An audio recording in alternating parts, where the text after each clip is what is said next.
Hello everyone, good morning. এই যে সকাল 5টায় আমি উঠে পড়েছি সোনাইকে রেডি করার জন্য স্কুলে যাবে বলে। গরম জল খেয়ে নিয়েছে সবার ফার্স্ট, ও আমার মতো সকালে গরম জল খায় আগে ঘুম থেকে ওঠে। এই যে ব্রাশ করে নিয়েছে, রেডি, হরলিক্স খাইয়ে ওকে স্কুলের জন্য পাঠিয়ে দিলাম। আমি এবার দাঁড়িয়ে দাঁড়িয়ে ভাবছি এতগুলো কাজ করতে হবে, একটু রেস্ট নিয়ে জলটা খেয়ে নিই, তারপর তো আছেই সমস্ত কাজ। রুমে গিয়েই দেখলাম রুমের যে অবস্থা, তাড়াতাড়ি ক্লিন করতে হবে তো। আমি দেখেই মাথা খারাপ। এই যে ক্লিন হয়ে গেছে। কীভাবে করলাম দেখে নাও।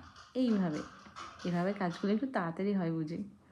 চলো এবার আমি রেডি হয়ে নিই, ছেলেকে স্কুলের জন্য নিতে যেতে হবে, টিফিন খাওয়াতে যেতে হবে। চলো তাড়াতাড়ি ঝটপট রেডি হয়ে নিলাম, কিছু না বেশি, লিপস্টিক একটা লাগিয়ে নিই, আমি সিম্পলি হেয়ার স্টাইল করে নিলাম।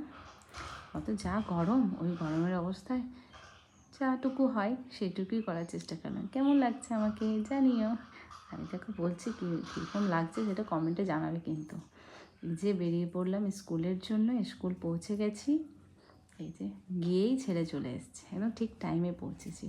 ওকে বললাম অ্যাপেলটা খেয়ে নাও। টিফিনে বলেছে কী খাবে, বলেছে কিচ্ছুই নিয়ে যাবে না। বাড়ি এসে আমার নিজের টিফিনটা বানিয়ে নিলাম। টিফিন করে লাঞ্চের জন্য আবার রেডি হতে হবে। এই দেখো আদা দিয়ে একটু লাল চা করে নিয়েছি। এইটাই আমি সকালে একটু নিই, খেতে ইচ্ছা হয় না তো খাই। চলো বাই।